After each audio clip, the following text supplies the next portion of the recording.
चलिए बेटा, चलिए बड़े प्रेम पूर्वक बोर्ड पे देखना। आज जो पूरा का पूरा घंटा मैं चर्चा करने वाला हूँ वो फिजिक्स के थर्ड चैप्टर के ऊपर अपन लोग चर्चा करेंगे, ठीक है। और थर्ड चैप्टर के ऊपर अपन लोग चर्चा करेंगे। ये फिजिक्स का थर्ड चैप्टर है। थर्ड चैप्टर में 3 भाग होने के कारण ये 3 पॉइंट बने हैं। और इस चैप्टर का जो नाम है, इस चैप्टर का जो नाम है वो लिख रहा हूँ बेटा बोर्ड पे। इस चैप्टर का नाम है धारा एवं प्रतिरोध। इस चैप्टर का नाम है बेटा धारा एवं प्रतिरोध। इस चैप्टर का नाम है धारा एवं प्रतिरोध। आज जो पूरा का पूरा घंटा हम लोग चर्चा करेंगे वो काय पे चर्चा करेंगे बेटा। आज मैं आपको बताऊंगा बेटा विशिष्ट प्रतिरोध। विशिष्ट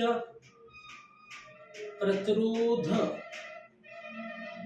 विशिष्ट प्रतिरोध किसे कहते हैं, इसकी मात्रक और विभव सूत्र मुझे समझाने हैं। तो आपके सामने देखिए बेटा, मैं एक चालक तार ले रहा हूँ। ये चालक तार है, माना कि चालक तार है जिसकी लंबाई कितनी है स्मॉल एल, इसका अनुप्रस्थ काट का क्षेत्रफल कितना है कैपिटल ए, चालक तार का प्रतिरोध कितना है बेटा कैपिटल आर। माना कि चालक तार है, ये बेटा बोर्ड पे नजर बनाए रखना। मैं कह रहा हूँ माना कि एक चालक तार है जिसकी लंबाई स्मॉल एल, अनुप्रस्थ काट का क्षेत्रफल कैपिटल ए है तथा चालक तार का प्रतिरोध कैपिटल आर है। तब नीचे की लाइन से नंबर 1, आपको पता है चालक तार का जो प्रतिरोध होता है चालक तार की लंबाई के क्या होता है समानुपाती, अर्थात आर समानुपाती एल, समीकरण नंबर 1। दूसरा पॉइंट है बेटा चालक तार का जो प्रतिरोध होता है, चालक तार का जो प्रतिरोध होता है चालक तार के अनुप्रस्थ काट के क्षेत्रफल के क्या होता है व्युत्क्रमानुपाती, अर्थात आर व्युत्क्रमानुपाती। ये समीकरण नंबर 2। इन दोनों समीकरणों को मिलाएंगे तो यहाँ लिख रहा हूं मैं बेटा, मैं लिख रहा हूं दोनों समीकरणों को मिलाने पर, दोनों समीकरणों को मिलाने पर, दोनों समीकरणों को मिलाने पर अगर अपन लोग दोनों समीकरणों को मिलाते हैं तो देखिए मैं आपको यहाँ बताता हूँ। दोनों समीकरणों को मिलाएंगे आर आर एक जैसा है, क्या आएगा बेटा आर, समानुपाती का चिन्ह एक जैसा है, क्या आएगा बेटा समानुपाती, एक का गुणा एल से करेंगे क्या आ जाएगा एल बटी में क्या आ जाएगा बेटा ए, समानुपाती के चिन्ह को हटाओ तो आर बराबर इस चिन्ह को हटाती क्या आ जाएगा बेटा रो, और क्या है बेटा एल अपॉन ए। इसे मैं बॉक्स में क्या कर देता हूँ 1, और बॉक्स में बंद करने के बाद मैं लिखता हूँ बेटा, मैं लिखता हूँ यहाँ पर, मैं लिखता हूँ बेटा यहाँ पर रो, ये रो है, यहाँ पर रो, ये ब्रैकेट में भी लिख देता हूँ, यहाँ पर रो एक नियतांक है, यहाँ पर रो एक नियतांक है, यहाँ रो एक नियतांक है जिसे जिसे चालक का विशिष्ट प्रतिरोध, जिसे चालक का विशिष्ट प्रतिरोध अथवा प्रतिरोधकता कहते हैं, विशिष्ट प्रतिरोध अथवा प्रतिरोधकता कहते हैं। आगे देखना बेटा, मुझे यहां से रो की वैल्यू चाहिए तो आर का ए से इनटू करूंगा क्या हो जाएगा बेटा आर ए, सामने क्या बचेगा बेटा रो एल। आपको तो पता है मुझे वैल्यू कहीं की चाहिए रो की, तो या कर दूंगा या, रो एल को कहां लिखूंगा बेटा पहले, आर ए को कहां लिख, देखो मैं आपके सामने, आप देखना मैं रो एल को कहां लिखूंगा बेटा पहले, बाद में किसको लिखूंगा बेटा आर ए को। मुझे रो की वैल्यू चाहिए तो एल का डिवाइड दूंगा तो रो बराबर क्या हो जाएगा आर ए अपॉन एल। ये फाइनल सूत्र आ गया। अब इसका मात्रक अपन को बनाना है, तो मात्रक बनाने के लिए देखो आर का मतलब क्या होता है प्रतिरोध, प्रतिरोध को अपन लोग काय में नापेंगे ओम में। आपको पता है ए का मतलब क्या होता है क्षेत्रफल, क्षेत्रफल को अपन लोग काय में नापेंगे बेटा मीटर स्क्वायर में। एल का मतलब लंबाई, लंबाई का मात्रक क्या होता है मीटर, नीचे के मीटर से ऊपर का 1 मीटर चटक गया। तो आपको पता है इसका जो एसआई मात्रक निकल के आ गया, इसका एसआई मात्रक क्या हो गया ओम इंटू मीटर, इसका एसआई मात्रक क्या हो गया बेटा ओम इंटू मीटर। अब इसका कौन सा मात्रक बताना है सीजीएस, तो ओम का उल्टा क्या हो जाता है म्यू, इंटू मीटर का क्या हो जाएगा बेटा सेंटीमीटर। अब मुझे इसका क्या बताना है विभव सूत्र, तो विभव सूत्र में मैं लिख देता हूं। इसका विभव सूत्र होता है एम एल की घात 3 टी की पावर -3 ए की पावर -2। ये इसका क्या होता है बेटा विभव सूत्र। एक बार शुरू से समझो, मैंने क्वेश्चन लिखा है कि विशिष्ट प्रतिरोध किसे कहते हैं? इसके मात्रक तथा विभव सूत्र लिखिए। तो ये चित्र आपके सामने बोर्ड पे बना है, ये चित्र आप लोग बोर्ड पे नजर डाल लो। देखिए बेटा, ये चित्र मैंने आपके सामने बोर्ड पे बनाया है, आपको दिख भी रहा होगा, मेरे हाथ से मैंने इसको दिखाया है। माना कि एक चालक तार है जिसकी लंबाई स्मॉल एल, अनुप्रस्थ काट का क्षेत्रफल कैपिटल ए है तथा चालक तार का प्रतिरोध कैपिटल आर है। तब चालक तार का प्रतिरोध चालक तार की लंबाई के क्या होता है? समानुपाती, समीकरण नंबर 1। और चालक तार का प्रतिरोध चालक तार के अनुप्रस्थ काट के क्षेत्रफल के क्या होता है? व्युत्क्रमानुपाती। आर व्युत्क्रमानुपाती है समीकरण नंबर 2। समानुपाती में कोई चीज सामने आती है और व्युत्क्रमानुपाती में 1 की बटे में जाती है। ये समीकरण 1 और ये समीकरण 2 है। दोनों समीकरणों को मिलाएंगे, आर आर एक जैसा है, प्रतिरोध क्या आएगा? आर। समानुपाती का चिन्ह एक जैसा है, ऐसे आ जाएगा। 1 का इंटू एल से करेंगे तो एल अपॉन ए। समानुपाती के चिन्ह को हटाएंगे तो नियतांक क्या आएगा? रो। यहाँ पर रो एक नियतांक है, यहाँ पर रो एक नियतांक है, जिसे चालक का विशिष्ट प्रतिरोध अथवा प्रतिरोधकता कहते हैं। तो सूत्र में आप लोग ऐसा सेटलमेंट करिए कि रो का मान निकल गया है। तो ए का इंटू आर से करेंगे क्या हो जाएगा? आर ए बराबर क्या बचेगा? Rho L. या कर देंगे रो एल को कहाँ लिखेंगे? पहले, आर ए को बाद में। रो का वैल्यू चाहिए तो एल का डिवाइड देंगे तो rho equal to R A upon L. R प्रतिरोध है, आर प्रतिरोध का मैंने नापेंगे ओम में, ए क्षेत्रफल का मैंने नापेंगे मीटर स्क्वायर में, एल लंबाई का मैंने नापेंगे मीटर में। मीटर से 1 मीटर चटक गया, ऐसा ही मात्रक क्या बचा? ओम इंटू मीटर। सीरीज मात्रक क्या हो जाएगा? ओम का इंटू म्यू, मीटर का क्या हो जाएगा? सेंटीमीटर। इसका ऐसा ही मात्रक ओम इंटू मीटर तथा सीजस मात्रक म्यू इंटू सेंटीमीटर होता है। तथा इसका विभव सूत्र एम एल की पावर 3 टी की पावर -3 ए की पावर -2 होता है। ये खत्म हो गया विशिष्ट प्रतिरोध, ये खत्म हो गया विशिष्ट प्रतिरोध। एक बार आप लोग इसका फोटो खींच लें, फोटो खींच लें।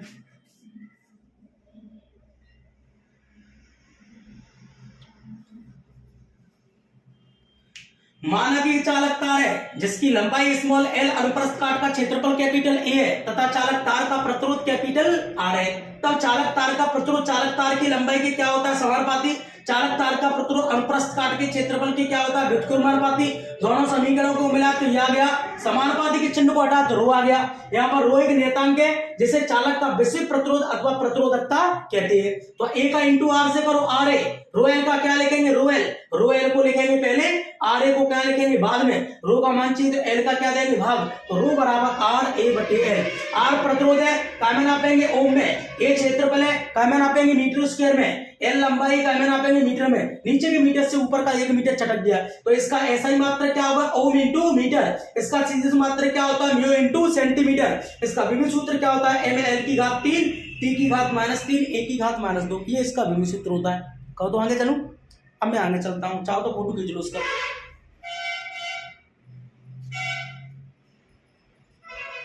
चलो चलो फोटो खींच ले। तो अब मैं आपको ले चलता हूं आगे। अब मैं आपको कहां ले चलता हूं? आगे। तो देखो बेटा, बड़े प्रेम पूर्वक आप लोग आगे चलना मेरे साथ।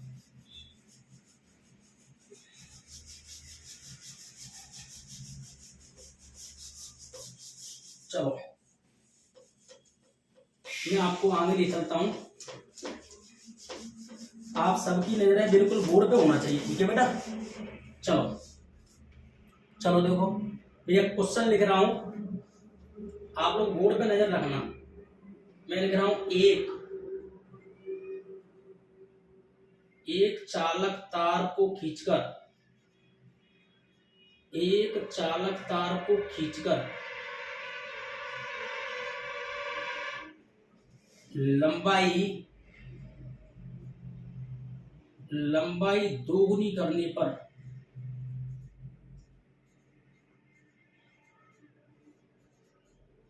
एक चालक तार को खींचकर लंबाई दोगुनी करने पर प्रतिरोध कितने गुना हो जाएगा?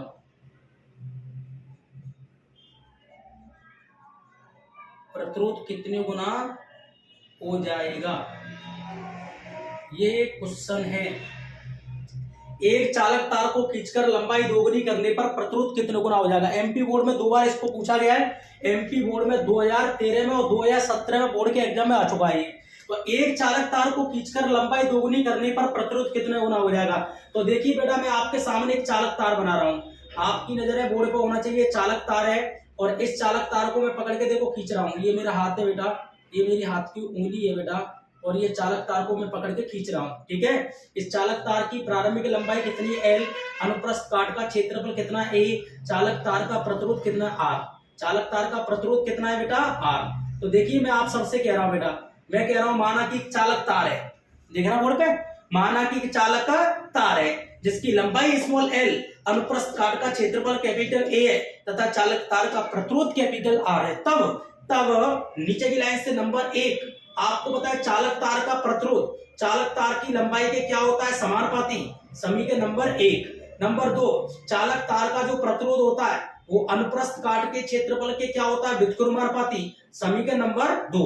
माना कि चालक तार है बेटा, माना कि चालक तार है जिसकी लंबाई स्मॉल l, अनुप्रस्थ काट का क्षेत्रफल कैपिटल A है तथा चालक तार का प्रतिरोध कैपिटल R है।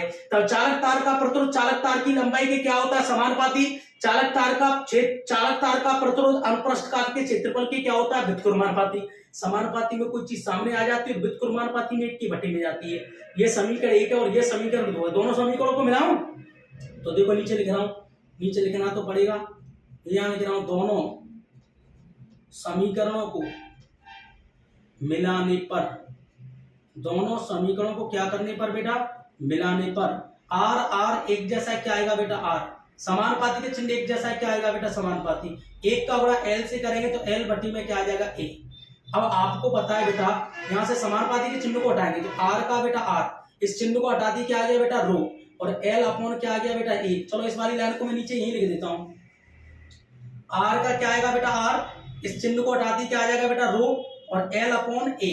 इसे बॉक्स में क्या कर लूंगा बंद, और बॉक्स में बंद करने के बाद इसको समीकरण क्या मान लूंगा 3। एक बार आप लोग दोबारा शुरू से देखना, बड़ी ध्यान से बोर्ड पे नजरें बनाए रखो। देखो एक चालक तार को खींचकर लंबाई दोगुनी करने पर प्रतिरोध कितने गुना हो जाता है। एमपी बोर्ड के पेपर में 2 बार ये बोर्ड में पूछा गया है। मैं कह रहा हूं माना कि एक चालक तार है जिसकी लंबाई स्मॉल l, अनुप्रस्थ काट का क्षेत्रफल कैपिटल A है तथा चालक तार का प्रतिरोध कैपिटल R है। तो चालक तार का प्रतिरोध चालक तार की लंबाई के क्या होता है समानुपाती, चालक तार का प्रतिरोध अनुप्रस्थ काट के क्षेत्रफल के क्या होता है व्युत्क्रमानुपाती। ये समीकरण 1 है और ये समीकरण 2 है, दोनों समीकरणों को मिला तो आ गया समानुपाती के चिन्ह को हटा कर रो आ गया। इसे बॉक्स में बंद कर लूं। अब आगे देखो, आगे देखो मैं क्या लिख रहा हूं, मैं लिख रहा हूं चालक तार को खींचकर लंबाई दोगुनी करने पर, चालक तार को खींचकर लंबाई दोगुनी करने पर क्षेत्रफल आधा हो जाएगा। क्षेत्रफल कितना हो जाएगा बेटा आधा हो जाएगा। लंबाई L के स्थान पे क्या कर देंगे 2L, क्षेत्रफल A के स्थान पे क्या हो जाएगा A/2। चालक तार को खींच के लंबा तो कर देंगे, 1 मीटर के लंबे तार को खींच के 2 मीटर का तो कर देंगे, लेकिन तार पतला हो जाएगा। तो तुम्हें पता है लंबाई L के स्थान पे 2L तो कर देंगे, लेकिन क्षेत्रफल आधा हो जाएगा A के स्थान पे A/2। ये दोनों के दोनों मान समीकरण 3 में रखो। R का क्या लिखेंगे R, रो का क्या लिखेंगे बेटा रो इंटू L को हटाओ, L के स्थान पे क्या लिखेंगे बेटा 2L, A को हटाओ, A के स्थान पे क्या लिखेंगे बेटा A/2। नीचे का 2 घूम के कहां जाएगा ऊपर, तो तुम्हें पता है R का क्या हो जाएगा बेटा R, नीचे के 2 का ऊपर के 2 से गुणा होगा तो 2 दूनी कितना हो जाएगा 4, फिर क्या बचेगा ऊपर रो L अपॉन में क्या बचेगा बेटा A, क्या बचेगा A।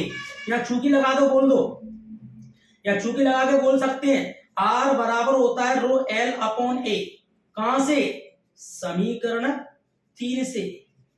तीसरे समीकरण को देखो R बराबर रो L अपॉन A, तो रो L अपॉन A को हटा के क्या लिखेंगे R, तो तुम्हें पता है R बराबर क्या हो जाएगा बेटा 4R, क्या हो जाएगा 4R हो जाएगा। तो आगे लिखेंगे अतः प्रतिरोध 4 गुना हो जाएगा, अतः प्रतिरोध 4 गुना हो जाएगा, अतः प्रतिरोध 4 गुना हो जाएगा। ये लो एक बार शुरू से समझ लो, क्वेश्चन बहुत अच्छा है। एक चालक तार को खींचकर, ध्यान से सुनो, एक चालक तार को खींचकर लंबाई दोगुनी करने पर प्रतिरोध 4 गुना हो जाता है। बोर्ड में कई बार पूछा गया है कि एक चालक तार को खींचकर लंबाई दोगुनी करने पर प्रतिरोध कितने गुना हो जाता है। 4 ऑप्शन देता है, प्रतिरोध कितने गुना हो जाता है 2 गुना, 4 गुना, आधा, 8 गुना। तो चालक तार को खींचकर लंबाई दोगुनी करने पर प्रतिरोध 4 गुना हो जाता है। माना कि चालक तार है, जिसकी लंबाई स्मॉल एल और प्रस्थ काट का क्षेत्रफल कैपिटल ए है तथा चालक तार का प्रतिरोध कैपिटल आर है, तब चालक तार का प्रतिरोध चालक तार की लंबाई के समानुपाती और चालक तार का प्रतिरोध अनुप्रस्थ काट के क्षेत्रफल के क्या होता है, व्युत्क्रमानुपाती। ये समीकरण 1 और ये समीकरण 2 है। दोनों समीकरणों को मिलाया तो यह आ गया, समानुपाती के चिन्ह को हटाया तो रो आ गया। यहाँ पर रो एक नियतांक है जिससे अपन लोग चालक का विषय प्रतिरोध कहते हैं, ये पहले से जानती है। इसे बॉक्स में बंद करके समीकरण क्या मान लेंगे 3।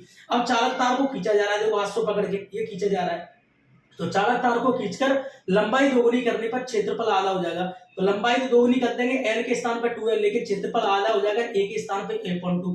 ये दोनों के दोनों मान उठा के यहाँ रखे जाएंगे। यहाँ आर का बेटा आर, रो का बेटा रो, एल को हटाओ, एल का मान 2l, ए को हटाओ, ए के स्थान पे 1/2, नीचे घटा घूम के ऊपर जाएगा, नीचे का 2, आर का बेटा आर, 2 का ऊपर के 2 से इंटू का तो 2 दूनी कितना हो जाएगा 4। रो एल का क्या आएगा, रो एल अपॉन में क्या आ जाएगा ए, रो एल अपॉन ए का मान होता है आर का, तो आर बराबर हो जाएगा 4r। अतः प्रतिरोध 4 गुना हो जाएगा। पहले प्रतिरोध आर था, अब 4r हो गया, तो अतः प्रतिरोध 4 गुना आ जाएगा। मान लो इस प्रतिरोध का मान अगर वो देता है कितना 4 ओम, तो लंबाई खींच के दोगुनी करने पर 4 ओम दे रहा है, तो 4 का 4 से गुणा करके कितना हो जाएगा, 4 का 4 से इंटू कर दो तो 4 चौक कितना हो जाएगा, 16 ओम हो जाएगा। समझ गए? तो आगे चलो, आगे चलता हूँ। आप तो बस मेरे से कह दिया करो बेटा, मैं तो आगे बढ़ जाया करूंगा। चलो एक क्वेश्चन और है, बिल्कुल ऐसा ही मिलता जुलता। एक चालक तार को खींचकर, अब खींच के शब्द नहीं आएगा, मुझे कह रहा खींच के नहीं मोड़कर, एक चालक तार को खींचकर नहीं मोड़कर, भाई मैं अपने आप में मोड़ दूं।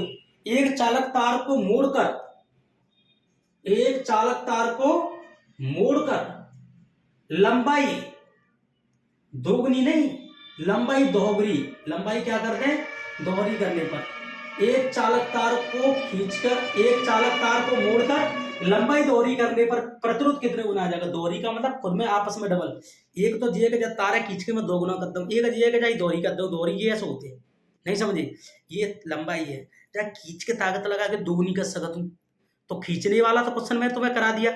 अब वो कह रहा है खींचकर नहीं, लंबाई मोड़कर दोहरी कर दो, तो मोड़ के ऐसे दोहरी कर देंगे, दोहरी करने का मतलब लंबाई अब आधी रह गई, लेकिन तार एक की जगह 2 है, तो लंबाई आधी आ जाएगी, तो क्षेत्रफल 2 गुना हो जाएगा। तो यही है पूरा का पूरा।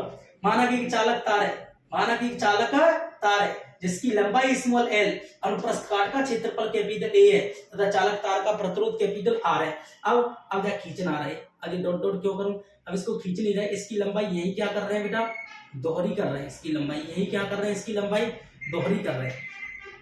तब चालक तार का प्रतिरोध चालक तार की लंबाई के समानुपाती होता है, चालक तार का प्रतिरोध अनुप्रस्थ काट के क्षेत्रफल के व्युत्क्रमानुपाती होता है। दोनों समीकरणों को मिला तो ये आ गया, समानुपाती के चिन्ह घटा तो रो आ गया, ये समीकरण 3 तक आ गए। अब देखो चालक तार को मोड़कर, देखो चालक तार को मोड़कर, खींचकर नहीं, चालक तार को मोड़कर लंबाई दोहरी करने पर, लंबाई कैसी करने पर, चालक तार को मोड़कर लंबाई दोहरी करने पर, लंबाई क्या करने पर, लंबाई दोहरी करने पर, और लंबाई दोहरी करेंगे तो चालक तार को मोड़कर, अब तो ये पूरा का पूरा मैं हटा ही देता हूं आगे, तो बदल जाएगा, यहां से बदल जाएगा, ये पूरा बदल जाएगा। चालक तार को मोड़कर लंबाई दोहरी करने पर, लंबाई दोहरी करेंगे तो लंबाई क्या हो जाएगी, आधी, जस्ट उसका उल्टा क्वेश्चन है।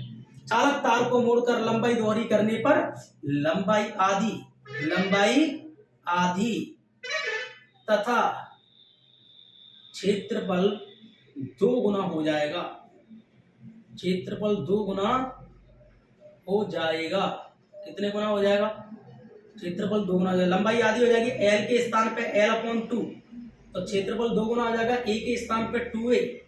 ये दोनों के दोनों मान यहाँ रखो, आर का क्या लिखेंगे आर, रो का क्या लिखेंगे रो, एल के स्थान पे l/2, ए के स्थान पे 2a, अपॉन में 1 मान के क्रॉस मल्टीप्लिकेशन करो, पहले स्टेप का चौथे से, दूसरे का तीसरे से इंटू होता है। आर का क्या लिखेंगे आर, नीचे के 1 का इंटू होगा रो एल से, तो क्या आ जाएगा रो एल, नीचे 2a का 2 से इंटू होगा तो 2 दूनी कितना हो जाएगा 4a। यहाँ आप जानते हैं इतना तो पहले से, कैपिटल आर बराबर होता है रो एल अपॉन ए, होता है कि नहीं, कहां से, समीकरण 3 से।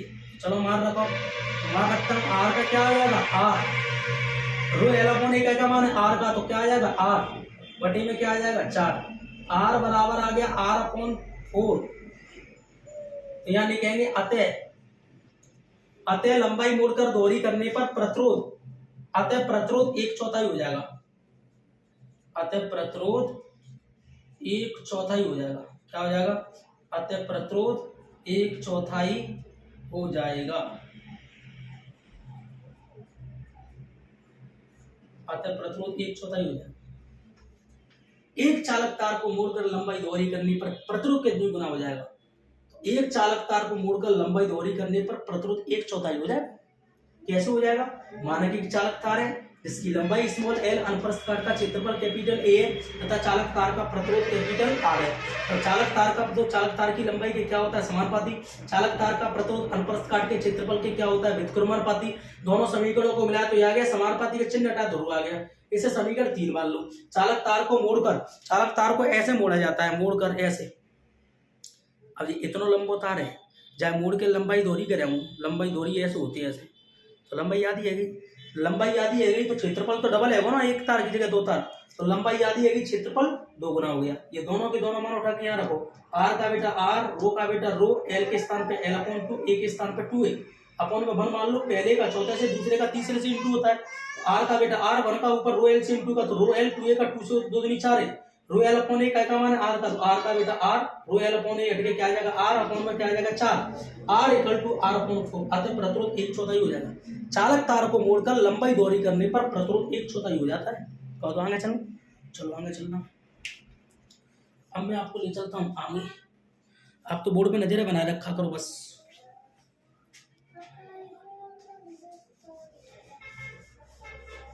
बोर्ड पे बिल्कुल नजरें बनाए रखा।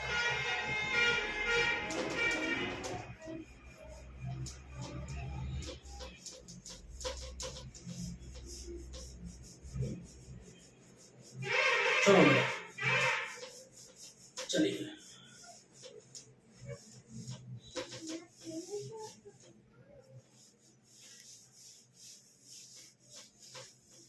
चलो बेटा देखो, मैं क्वेश्चन लिख रहा हूं। प्रतिरोध,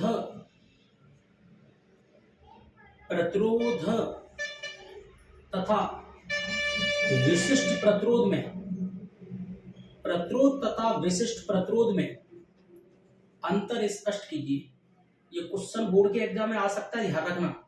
और कभी भी बोर्ड के एग्जाम में 3 नंबर में आ सकता है, तो प्रत्येक बच्चे को आना चाहिए, ठीक है। तो सबसे पहली बात यह है कि प्रतिरोध का मात्रक क्या होता है बेटा? ओम। क्या होता है? ओम। यानी कि विशिष्ट प्रतिरोध का मात्रक क्या होता है बेटा? Ohm into metre.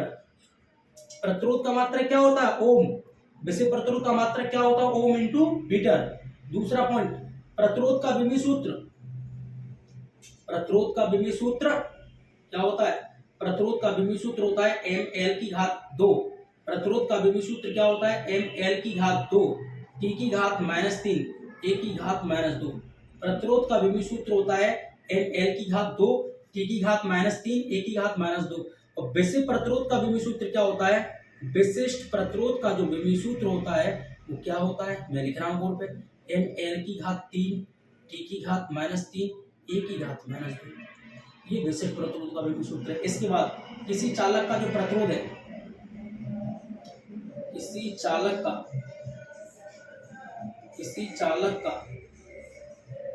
प्रतिरोध, किसी चालक का प्रतिरोध उसकी लंबाई तथा अनुप्रस्थ काट के क्षेत्रफल पर निर्भर करता है, निर्भर करता है।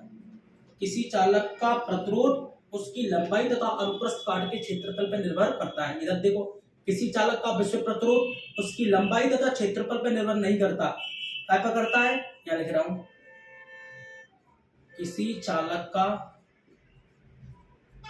विशिष्ट प्रतिरोध,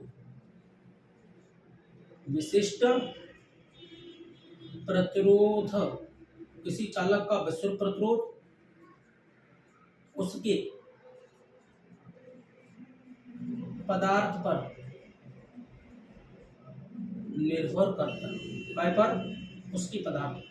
किसी चालक का विषुवत प्रतोद उसकी लंबाई तथा क्षेत्रफल पर निर्भर न करते हुए उसके पदार्थ पर निर्भर करता है। काय पर बेटा? पदार्थ पर। 3 नंबर का अंतर है और बोर्ड के एग्जाम में कभी भी आ सकता है। तो एक बार द्वारा देखो, प्रतिरोध का मात्रक क्या होता है? ओम। विशिष्ट प्रतिरोध का मात्रक क्या होता है? Ohm into metre. प्रतिरोध का विभव सूत्र m l की घात 3 t की घात -3 a की घात -2 होता है। विशिष्ट प्रतिरोध का विभव सूत्र m l की घात 3 t की घात -3 a की घात -2 होता है। किसी चालक का प्रतिरोध है उसकी लंबाई तथा अनुप्रस्थ काट के क्षेत्रफल पर निर्भर करता है और किसी चालक का विषुवत प्रतिरोध उसकी लंबाई तथा अनुप्रस्थ काट के क्षेत्रफल पर निर्भर न करते हुए उसके पदार्थ पर निर्भर करता है। काय पर? पदार्थ पर। कई बार बोर्ड के एग्जाम में पूछा गया है कि किसी चालक की प्रतिरोधकता, विषुवत प्रतिरोधक का दूसरा नाम क्या है? विषुवत प्रतिरोधकता। प्रतिरोधकता, किसी चालक की प्रतिरोधकता निर्भर करती है नंबर 1 उसकी लंबाई पर, नंबर 2 उसके क्षेत्रफल पर, नंबर 3 उसके पदार्थ पर और नंबर 4 उसकी लंबाई तथा अनुप्रस्थ काट के क्षेत्रफल दोनों पर। तो किसी चालक की जो प्रतिरोधकता होती है, जैसे मैं विषुवत प्रतिरोध बोल रहा हूँ, किसी चालक की प्रतिरोधकता उसके केवल पदार्थ पर निर्भर करती है। ठीक है, चलो फोटो खींच लो इसको। फोटो खींच लिया? चलो अब मैं आपको ले चला हूँ आगे। अब मैं आपको कहाँ ले चल रहा हूँ बेटा? आगे देखो। चलो बेटा अब मैं आगे ले चलता हूँ। अब की बार जो क्वेश्चन आपके सामने आने वाला है, बहुत अच्छा क्वेश्चन आने वाला है, बहुत शानदार क्वेश्चन। ऐसा क्वेश्चन आने वाला है कि बोर्ड के एग्जाम में आएगा वो। देखो यहां से लिखता चलता हूं मैं। धारा घनत्व तथा अनुगमन वेग में,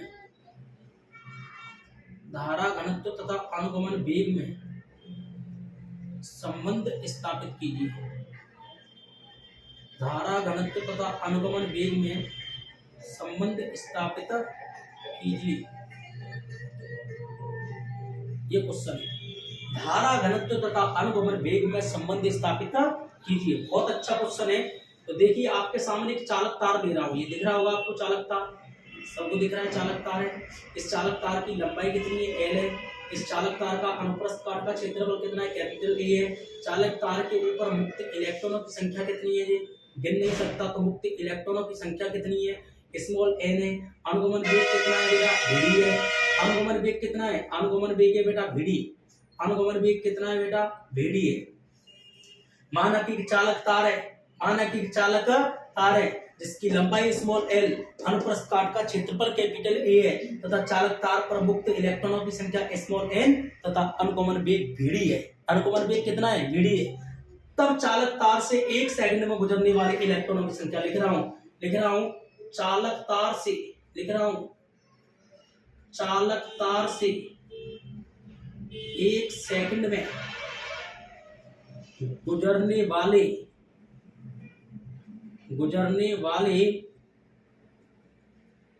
इलेक्ट्रॉनों की संख्या, चालक तार से 1 सेकंड में गुजरने वाले इलेक्ट्रॉनों की संख्या। इस चालक तार से 1 सेकंड में इलेक्ट्रॉन ऐसे जा रहे हैं, ऐसे गुजर रहे हैं।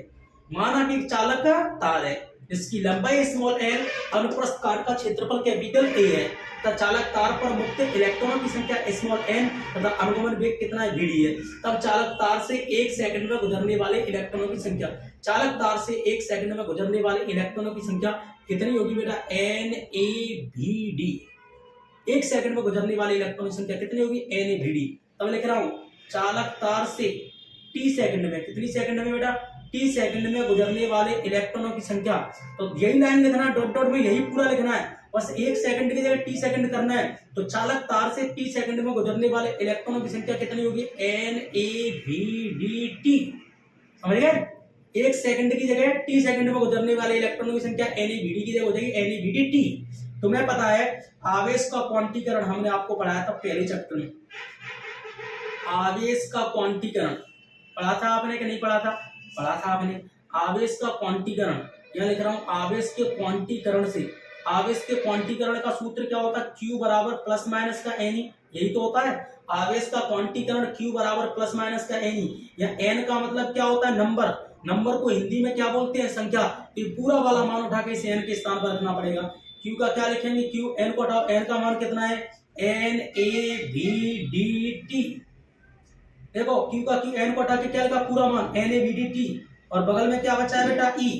इसी बॉक्स में क्या कर लेंगे बंद, इसी बॉक्स में क्या कर लेंगे बंद। इतना दोबारा देखो, इतना दूसरे देखो आप लोग। धारा घनत्व तथा अनुगमन वेग में संबंध। माना कि एक चालक तार है जिसकी लंबाई स्मॉल एल, अनुप्रस्थ काट का क्षेत्रफल कैपिटल ए है तथा चालक पर मुक्त इलेक्ट्रॉनों की संख्या स्मॉल एन तथा अनुगमन वेग वीडी है। तब चालक तार से 1 सेकंड में गुजरने वाले इलेक्ट्रॉनों की संख्या NAVD, तो T सेकंड में गुजरने वाले इलेक्ट्रॉनों की संख्या NAVDT। आवेश का क्वांटीकरण Q बराबर होता है प्लस माइनस का NE, प्लस माइनस नहीं लेंगे केवल NE लिखेंगे। Q का बेटा Q, N का मतलब क्या होता है नंबर, नंबर को क्या बोलते हैं संख्या। तो Q का बेटा Q, N को हटा के पूरा मान लो NAVDT, और बगल में क्या आ जाएगा E। ये काय का मान है आवेश का। तुम्हें पता है मैंने आपको चैप्टर के इस फर्स्ट चैप्टर के फर्स्ट लेक्चर में पढ़ाया था धारा का सूत्र, तुम्हें पहले से आता है। धारा का जो सूत्र मैंने आपको पढ़ाया था, धारा I इक्वल टू क्या होता है बेटा Q अपॉन T। पहले चैप्टर, इस चैप्टर का सबसे फर्स्ट लेक्चर है, उसकी पहले नंबर की डेफिनेशन धारा। धारा का सूत्र क्या होता है I equal to Q upon T। I का क्या लिखेंगे I, Q को हटाओ, Q का मान ये रखा है कितना है NAVDTE, अपॉन में क्या आ जाएगा T। ऊपर के T से नीचे का T चटक गया, अब T से T चटक गया तो फिर कितना बचेगा, धारा I इक्वल टू बचेगा NAVDE। इसे बॉक्स में क्या कर देंगे 1। इक्वेशन क्या मान लेंगे फर्स्ट, नीचे लिखेंगे, नीचे मान लिखेंगे समीकरण एक धारा तथा अनुगमन वेग में, समीकरण एक धारा तथा अनुगमन वेग में संबंध दर्शाता है, संबंध दर्शाता है। I का मतलब क्या होता है धारा, VD का मतलब क्या होता है अनुगमन वेग। तो समीकरण एक धारा तथा अनुगमन वेग में संबंध दर्शाता है। इतना तो आपको यहाँ करना पड़ेगा। अब देखो दूसरी परिभाषा में आपको बताता हूँ। दूसरी परिभाषा क्या की है, धारा घनत्व की, मैंने आपको पढ़ाई थी, ये तीसरे नंबर की डेफिनेशन थी। धारा घनत्व का सूत्र क्या होता है I बराबर J बराबर I अपॉन A। J का क्या लिखेंगे जी I हटाओ, I का मान ये रखा है कितना है NAVDE, अपॉन में क्या है A, ऊपर की इसी नीचे का ये चढ़ गया, J बराबर आ गया NVDE। इसी बॉक्स में क्या करने हैं बंद। समीकरण क्या मान लें 2, आगे लिखेंगे समीकरण 2 धारा घनत्व, समीकरण 2 धारा घनत्व तथा अनुगमन वेग में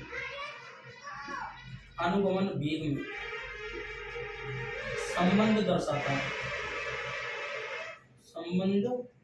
खत्म हो गया ये क्वेश्चन, खत्म हो गया। एक बार आप लोग शुरू से देख लो इसको, इस क्वेश्चन को एक बार आप लोग शुरू से देख लो, बहुत अच्छा क्वेश्चन है। देखो माना कि चालक तार है जिसकी लंबाई स्मॉल एल, अनुप्रस्थ काट का क्षेत्रफल कैपिटल ए है तथा चालक तार के ऊपर मुक्त इलेक्ट्रॉनों की संख्या स्मॉल एन तथा अनुगमन वेग वीडी है। तब इस चालक तार से 1 सेकंड में गुजरने वाले इलेक्ट्रॉनों की संख्या NAVD, T सेकंड में गुजरने वाले इलेक्ट्रॉनों की संख्या NAVDT। आवेश का क्वांटीकरण Q बराबर क्या होता है NE, Q का बेटा Q, N का मतलब क्या होता है नंबर, नंबर का हिंदी मतलब क्या होता है संख्या। तो ये काय का मान है NAVDT, इस N का, Q का Q, N को हटा के क्या लिखेंगे NAVDT, बगल में क्या आ जाएगा E, ये काय का मान आ गया आवेश Q का। धारा का सूत्र होता है I बराबर Q अपॉन T। धारा I का बेटा I, Q को हटाओ, T का पीरो वाला मान उठा के ये रख दिया अपॉन में T, नीचे की T से ऊपर का T चटक गया, तो धारा I बराबर बचेगा NAVDE। बॉक्स में बंद करके समीकरण एक मान लो, समीकरण एक धारा तथा अनुगमन वेग में संबंध दर्शाता है। धारा घनत्व का सूत्र क्या होता है J बराबर I अपॉन A। J का बेटा J, I हटाओ, I का ये पूरा वाला मान उठा के ये रख दिया अपॉन में, ऊपर की ऐसी नीचे की चटक गई, तो J बराबर बचेगा NVDE। समीकरण नंबर 2, समीकरण 2 धारा घनत्व तथा अनुगमन वेग में संबंध दर्शाता है। J का मतलब धारा घनत्व, VD का मतलब अनुगमन वेग। समीकरण 2 धारा घनत्व तथा अनुगमन वेग में संबंध दर्शाता है। खत्म हो गया, ये खत्म हो गया, कर ले क्या कर लेना बेटा, करना तो पड़ेगा। फोटो खींचो इसका फोटो खींचो, इसका फोटो खींचो जल्द से जल्द। खींच लिया, चलो फोटो खींच लिया तो चलो अब मैं आपको अगले अच्छे क्वेश्चन की तरफ ले चलता हूँ। ले चलो तो चलो ले चलता हूँ।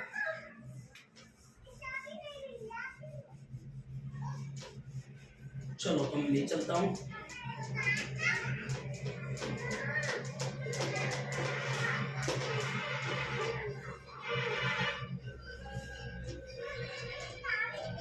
चलो अगला क्वेश्चन है बेटा, मैं यहाँ लिख रहा हूँ थर्मिस्टर। क्या लिख रहा हूँ बेटा? थर्मिस्टर। ये लिखा है थर्मिस्टर, ठीक है। और थर्मिस्टर को बड़े ध्यान से देखो, यहाँ लिखता चलता हूँ थर्मिस्टर किसे कहते हैं, इसके कोई 3 उपयोग लिखिए। तो यहाँ लिख रहा हूँ, देखो मैं, थर्मिस्टर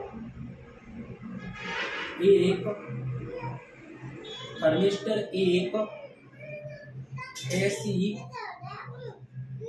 ऊष्मा सुग्राही, थर्मिस्टर एक ऐसी ऊष्मा सुग्राही युक्ति है।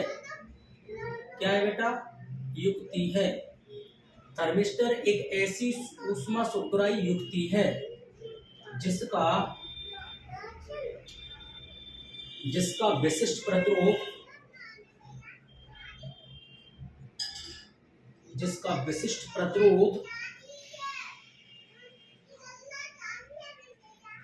ताप परिवर्तन के साथ,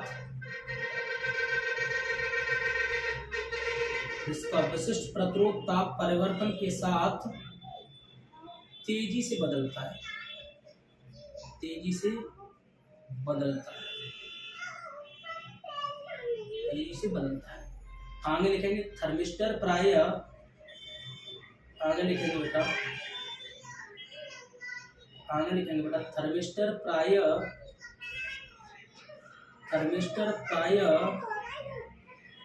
निकिल तथा कोबाल्ट की ऑक्साइडों के, निकिल तथा कोबाल्ट के ऑक्साइडों के बनाए जाते हैं। थर्मिस्टर प्राय निकिल तथा कोबाल्ट के ऑक्साइडों के बनाए जाते हैं। नीचे लाइन से इसके हेडिंग डालेंगे बेटा उपयोग। इसके उपयोगों का बेटा पहला पॉइंट देखो, पहला पॉइंट है ताप में होने वाले अल्प परिवर्तन की, ताप में होने वाले अल्प परिवर्तन की जानकारी प्राप्त करने में, ताप में होने वाले अल्प परिवर्तन की जानकारी प्राप्त करने में। दूसरा पॉइंट, बहुत कम ताप लगभग 10 केल्विन को नापने में। नंबर 3, वोल्टेज रेगुलेटर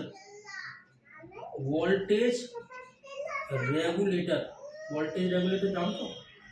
कूलर में एक बटन लगा रहता है घुमाने वाला पहिया, इससे वोल्टेज कम ज़्यादा हो जाता है। वोल्टेज रेगुलेटर तथा टाइम रिले स्विच, ऐसा स्विच होता है ये टाइम रिले स्विच, इसका टाइम सेट होता है टाइम रिले स्विच में। तो ये 3 उपयोग है इसके। थर्मिस्टर एक ऐसी ऊष्मा सुग्राही युक्ति है जिसका विशिष्ट प्रतिरोध ताप परिवर्तन के साथ तेजी से बदलता है। थर्मिस्टर प्राय निकिल तथा कोबाल्ट के ऑक्साइडों के बनाए जाते हैं। बहुत इंपॉर्टेंट क्वेश्चन है, 3 नंबर में आया बोर्ड के एग्जाम में। और ये कब आया था बेटा? 2017 में बोर्ड के एग्जाम में आया, और कभी भी आ सकता है। तो प्रत्येक बच्चे को आना चाहिए ना। थर्मिस्टर वैसे जनरली तौर पर कुल लोग हीटर की जो स्प्रिंग आपने देखी हुई ऐसी स्प्रिंग होती है, उस स्प्रिंग को बोलते हैं, या विद्युत बल्ब के अंदर ऐसी स्प्रिंग लगी रहती है, ऐसी स्प्रिंग को बोलते हैं। ये थर्मिस्टर है। थर्मिस्टर क्या है? थर्मिस्टर अगर जैसे देखा जाए, यहाँ लिख रहा हूँ देखो, थर्मिस्टर देखो मैंने इंग्लिश में लिखा है थर्मिस्टर। तो थर्मिस्टर में 2 वर्ड है, एक तो क्या है बेटा थर्मल, और प्लस दूसरा क्या है बेटा रजिस्टर। तो थर्मल प्लस रजिस्टर, समझ गए? थर्मिस्टर 2 शब्दों से मिलकर बना है, थर्मल प्लस रजिस्टर, जिसका मतलब क्या होता है? इसका मतलब होता है ऊष्मा सुग्राही युक्ति। तो थर्मिस्टर एक ऐसी ऊष्मा सुग्राही युक्ति है जिसका विशिष्ट प्रतिरोध ताप परिवर्तन के साथ तेजी से बदलता है। थर्मिस्टर प्राय निकिल तथा कोबाल्ट के ऑक्साइडों के बनाए जाते हैं।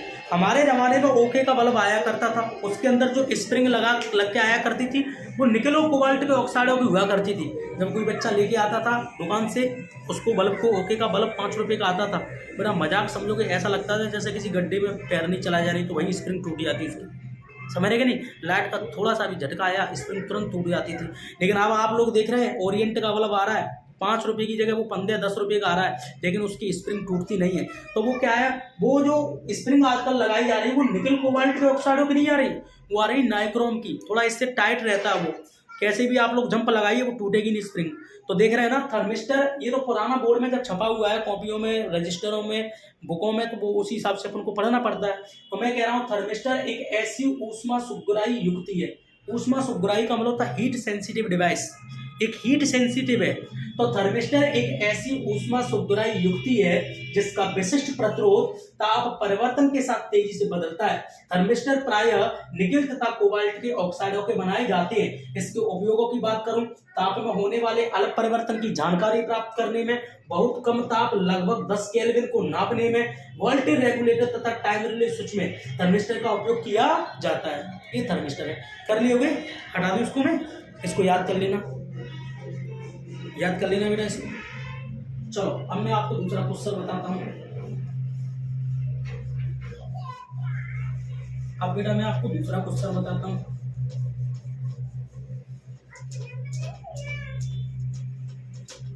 अब देखो बेटा मैं आपको दूसरा क्वेश्चन बताता हूं, देखो देखना, देखिए अब मैं आपको बता रहा हूं अतिचालकता किसे कहती है।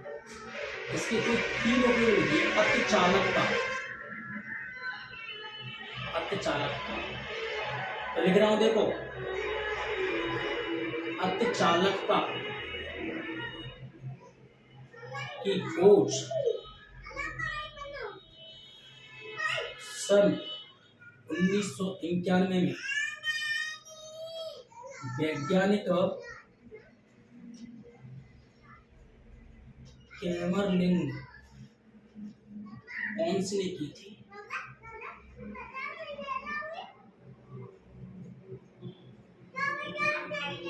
अतिचालकता की खोज सन 1991 में वैज्ञानिक कैमरलिन ओन्स ने की थी।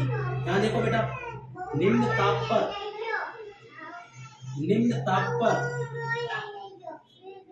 किसी पदार्थ की प्रतिरोधकता,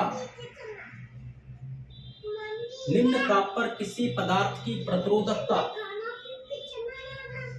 शून्य होने की घटना को, शून्य होने की घटना को अतिचालकता कहते हैं। शून्य होने की घटना को अतिचालकता कहते हैं। अतिचालकता की खोज सन 1991 में वैज्ञानिक कैमरलिन ओन्स ने की थी।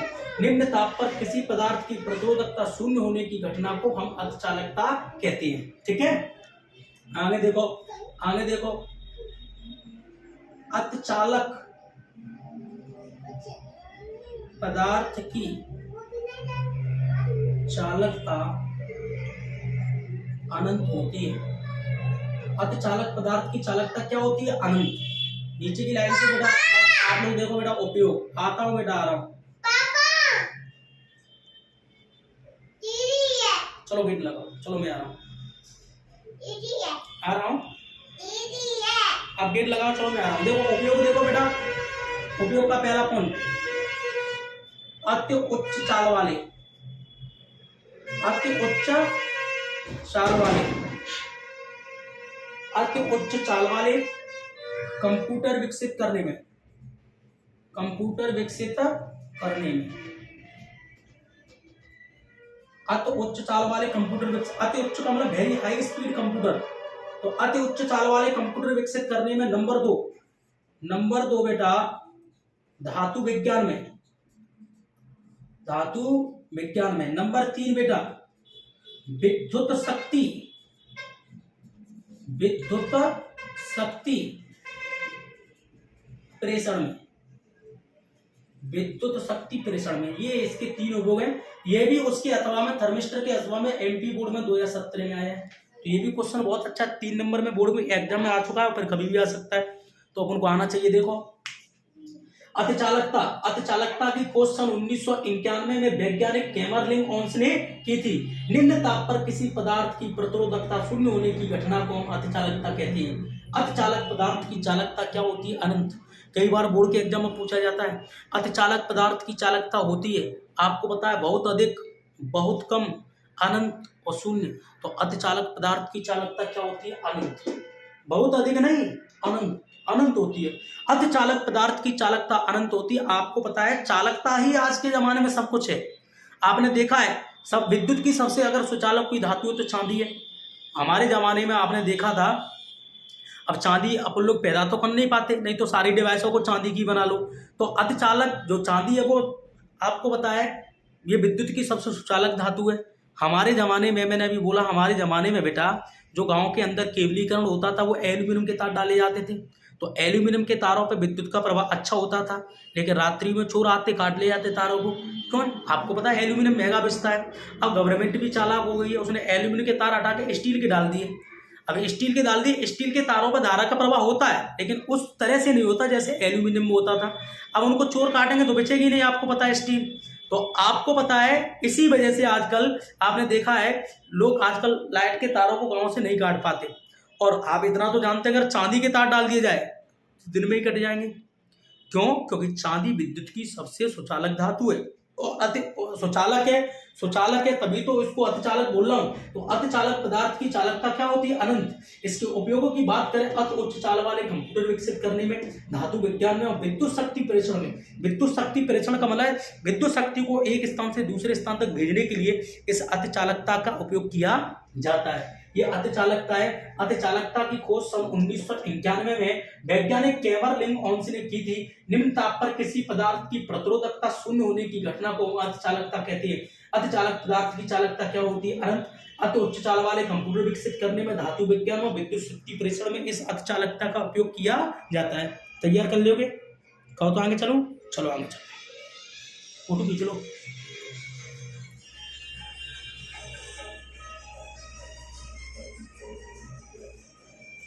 एक क्वेश्चन है चैप्टर 3.2 का, सेल वाले चैप्टर का एक क्वेश्चन है। वो क्वेश्चन बोर्ड के एग्जाम में हर साल आ रहा है, हर साल कमाल कर रहा है। तो मैं सोच रहा था कि उस क्वेश्चन को मैं इसी टॉपिक के अंदर इसी लेक्चर में डाल देता।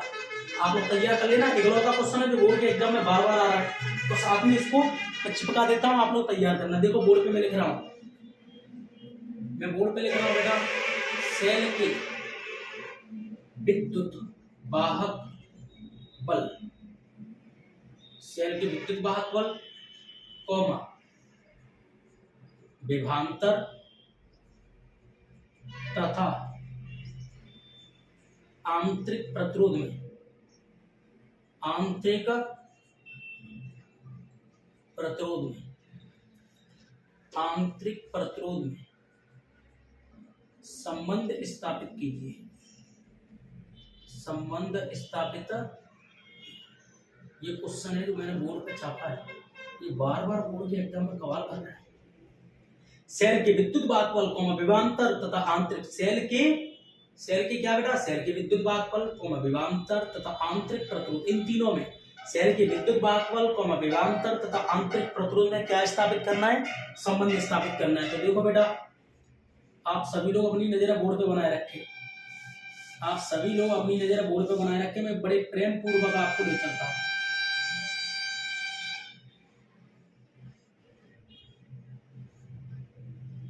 देखिए बेटा,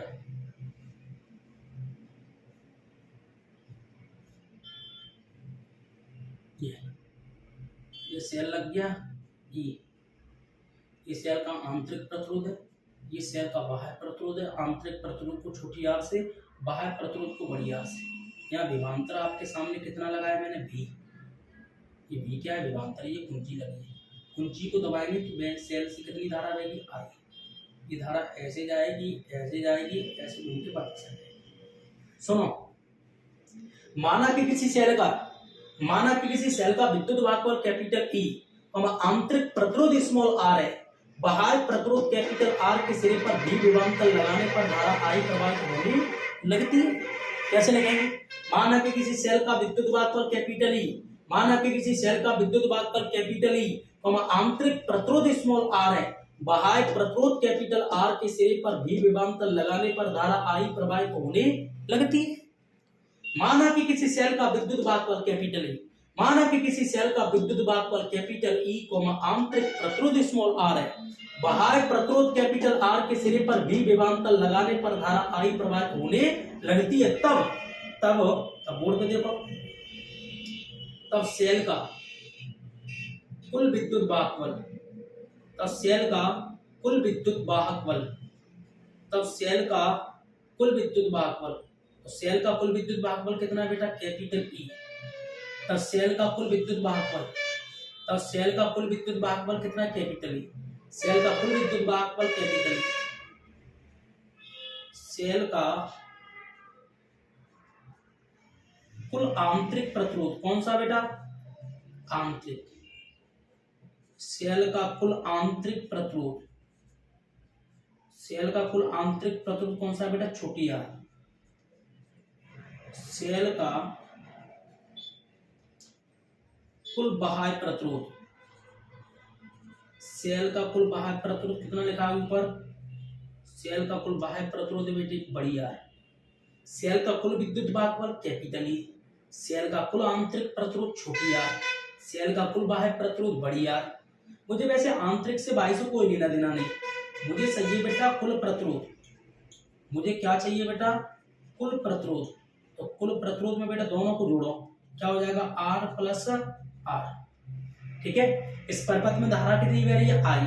देखो मैं क्या लिख रहा हूं, मैं लिख रहा हूं यदि, मैं लिख रहा हूं बेटा यदि परिपथ में, यदि परिपथ में धारा आई प्रवाहित होती है, यदि परिपथ में धारा कितनी प्रवाहित होती है, आई।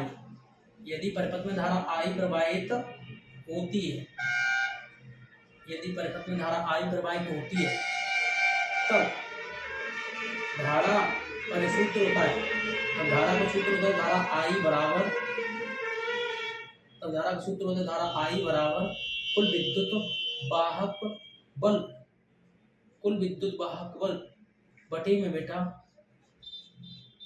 कुल प्रतिरोध। धारा आई का क्या लिखेंगे, आई। कुल विद्युत वाहक बल कितना, ई, ये लिखा है बेटा ई। कुल प्रतिरोध कितना, आर प्लस आर, ये लिखा है बेटा आर प्लस आर। आई के अपन वन मान के क्रॉस मल्टीप्लिकेशन करो, इसका इससे, इसका अंदर करो। आई ब्रैकेट में small R plus capital R, one का ई से करेंगे तो क्या हो जाएगा, ई। अंदर इंटू करो, आई स्मॉल आर प्लस आई बड़ी आर इक्वल टू क्या हो जाएगा, कैपिटल ई। क्या हो जाएगा, कैपिटल ई। एक काम करो, आई आर का बेटा आई स्मॉल आर, ई का बेटा ई। आई आर को उधर भेज दो, क्या हो जाएगा, माइनस का। नहीं समझी, देखो मैं आपको एक बार दोबारा बताता हूँ, बड़ी ध्यान से बोर्ड पे देखो आप लोग, आप सभी नजर बोर्ड पे होना चाहिए। मैं कह रहा हूँ सेल के विद्युत वाहक बल को विभवांतर तथा आंतरिक प्रतिरोध में संबंध स्थापित कीजिए। मैंने कहा माना कि किसी सेल का विद्युत वाहक बल कैपिटल ई, आंतरिक प्रतिरोध स्मॉल आर है, बाह्य प्रतिरोध कैपिटल आर के सिरे पर बी विभवांतर लगाने पर धारा आई प्रवाहित होने लगती है।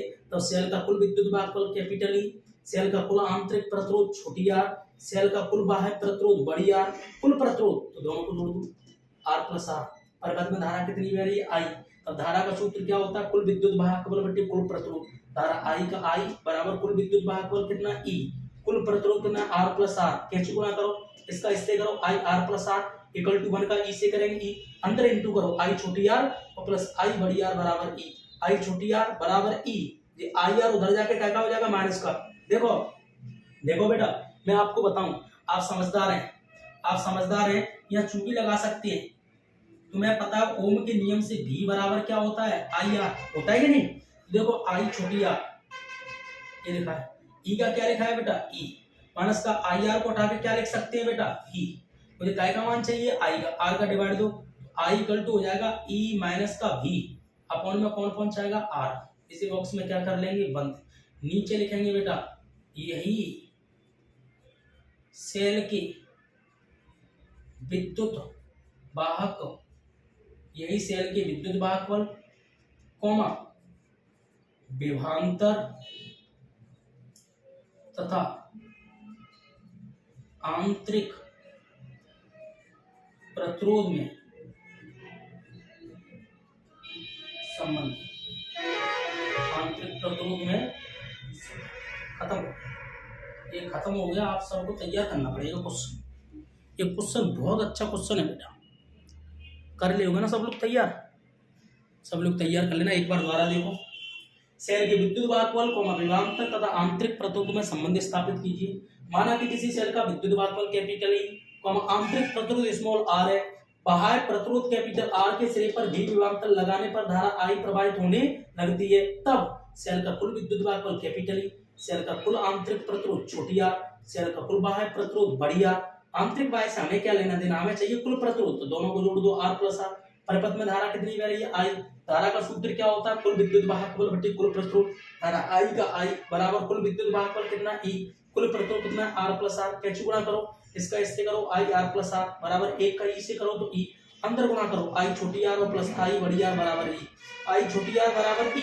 ये आई आर उधर जाके क्या होगा माइनस का, ओम के नियम से भी बराबर क्या होता है आई आर, आई आर का आई आर बराबर ई का बेटा ई, माइनस के आई आर को हटा के क्या लिखेंगे वी, आई का मान चाहिए आर का भाग दो, आई बराबर ई माइनस का वी अपॉन आर। इसे बॉक्स को बंद कर दो। यही सेल के विद्युत वाहकबल विभवांतर तथा आंतरिक प्रतिरोध में संबंध है।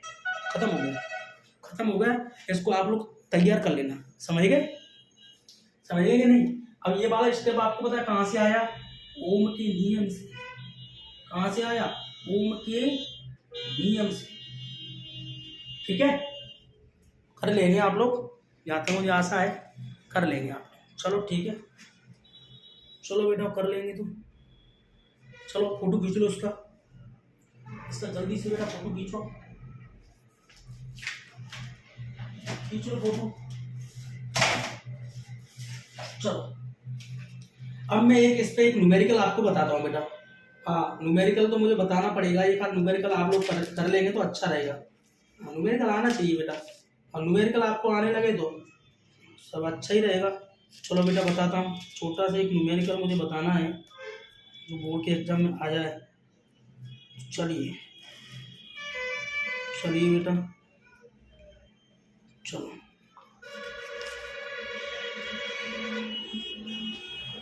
वैसे मैंने आपको इस चैप्टर के न्यूमेरिकल क्लास में भी कराए हैं, तो आप लोग तैयार कर लेना, ठीक है।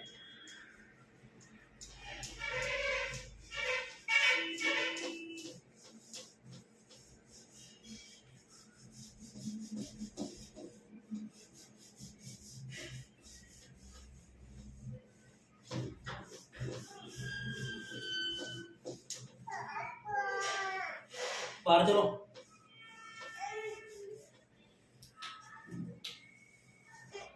बाहर चलो, गेट लो।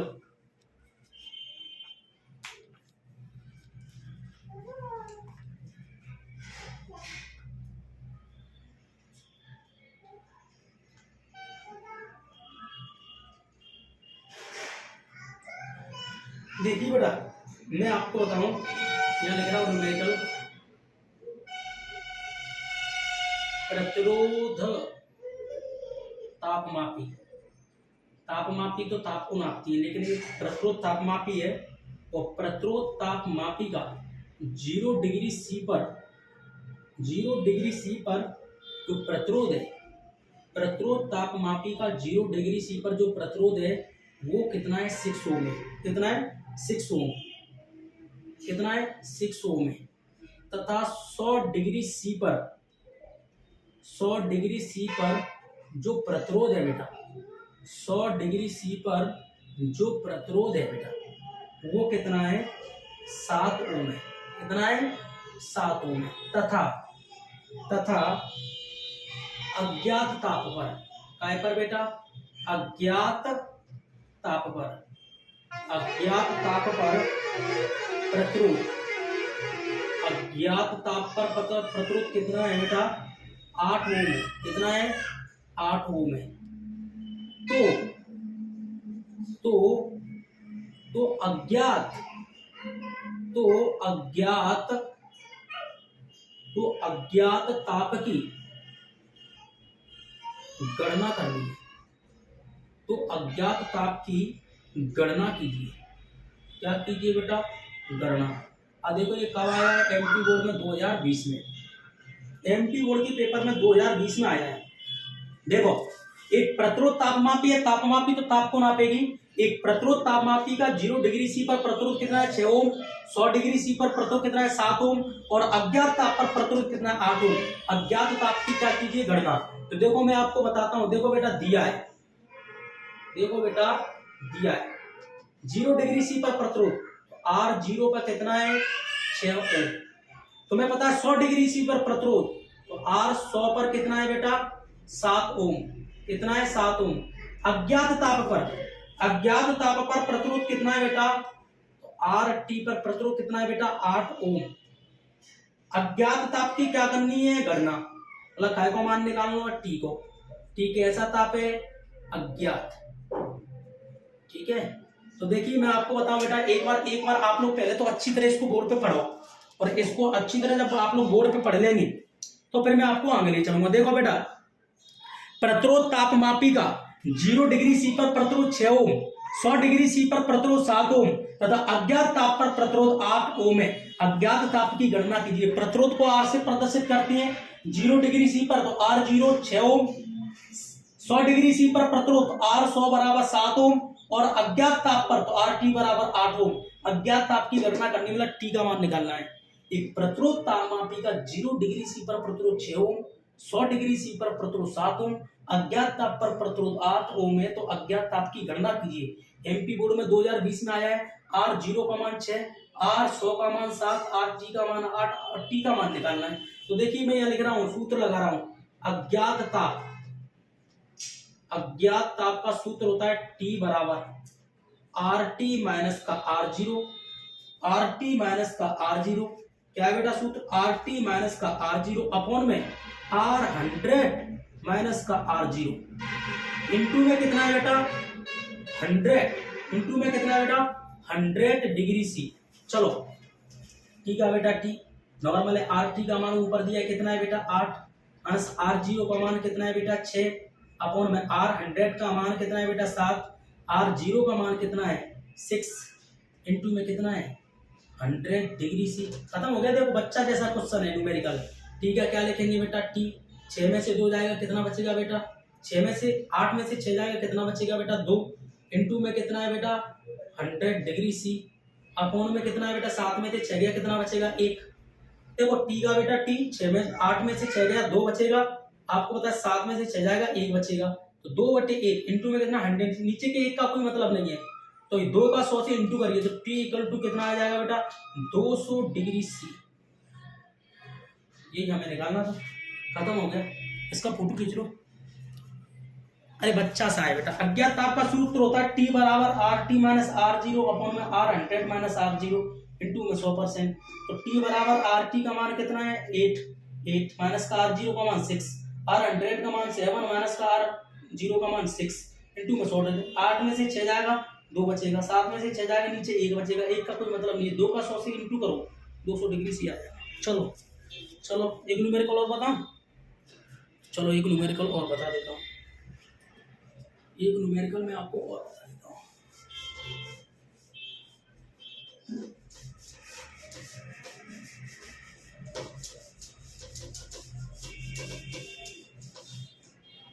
चलो बेटा एक न्यूमेरिकल में आपको और बताता हूँ।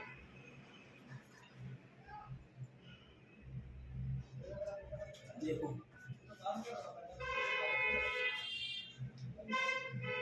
देखिए बेटा यहाँ लिख रहा हूं मैं सामर्थ्य 50 वॉट, सामर्थ्य बोलते बेटा शक्ति थी 50 वॉट एवं 200 वॉट, कितने वॉट 200 वॉट के दो बल्बों के प्रतिरोध, 2 बल्बों की प्रतिरोधों की क्या करनी है तुलना कीजिए। 2 बल्बों की क्या करनी है तुलना कीजिए। यदि इनकी वोल्टता समान है, यदि इनकी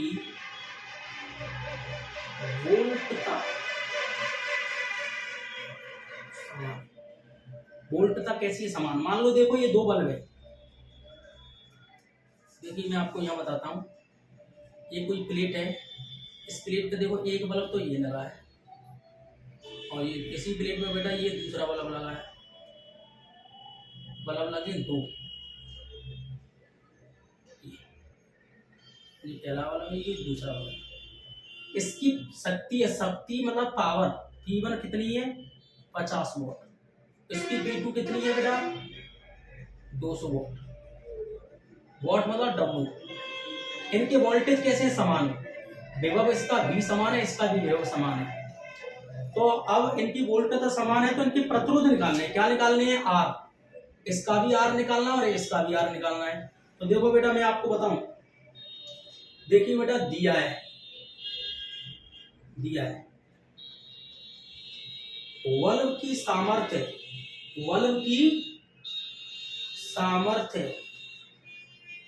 सामर्थ्य P बराबर क्या होती है बेटा V स्क्वायर अपॉन R, क्या होती है V स्क्वायर अपॉन R। किसी भी बल्ब की जो सामर्थ्य शक्ति का सूत्र होता है वो P बराबर होता है V स्क्वायर अपॉन R। तो तुम्हें पता है वोल्टता समान है, वोल्टता इनकी क्या है समान। तो देखो यहाँ छुट्टी लगा के लिखेंगे, वोल्टता समान है तब P बराबर क्या हो जाएगा बेटा, वैसे क्या होता है वोल्टता समान है तो वोल्टता हट जाएगी तो P बराबर हो जाएगा 1/R, वोल्टता दोनों की हट जाएगी तो P बराबर क्या हो जाएगा 1/R। तो इसका ये सूत्र बनेगा, इसका जो सूत्र बनेगा फाइनल, वो ये सूत्र बनेगा बेटा P1/P2 इक्वल टू बेटा R2/R1, ये सूत्र बनेगा। ठीक है, अब देखो मैं यहाँ से मान रख देता हूँ P1/P2 और इनका मान रखता हूँ। तो देखो मैं इनका मान निकालता हूँ बेटा, इनका मान निकालने के लिए तुम्हें पता है P1 का मान कितना है, P1 का मान कितना है बेटा, P1 का जो मान हो जाएगा 50, P2 का मान कितना है 200 इक्वल टू R2/R1। या कर देना, पलट दो या कर दो, क्या लिखेंगे R2/R1 इक्वल टू कितना हो जाएगा, R2/R1 इक्वल टू कितना हो जाएगा 50/200। अगर अपन इनको ऐसे भी लिख सकते हैं R2/R1 इक्वल टू 50/200, इतना लिख सकते हैं। ठीक है, और चाहो तो देखो इनको यहाँ चटका पिटकी भी कर लेंगे तो अच्छा रहेगा। 50 1 50, 50 का 4 बार जाएगा, R2/R1 इक्वल टू 1/4। अब इनको ऐसे लिख दो R2/R1 इक्वल टू 1/4, खत्म हो गया। ये नॉर्मल क्वेश्चन है, ये एमपी बोर्ड के पेपर में कब पूछा गया था 2019 में, कब पूछा गया था 2019 में।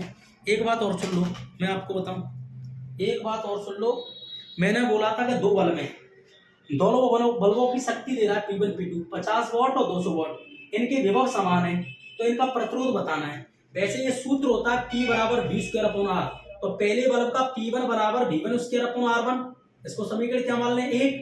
दूसरे बल्ब का P2 बराबर क्या आ जाएगा V2 स्क्वायर अपॉन R2, इसको समीकरण क्या मान लेंगे 2।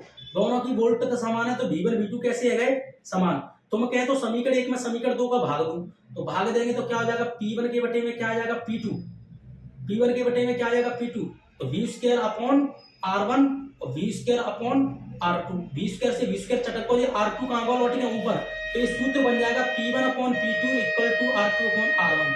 ये सूत्र ऐसे बना है, समझ गए होंगे आप लोग।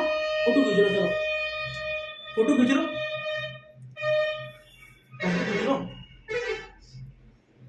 चलो ठीक है। तो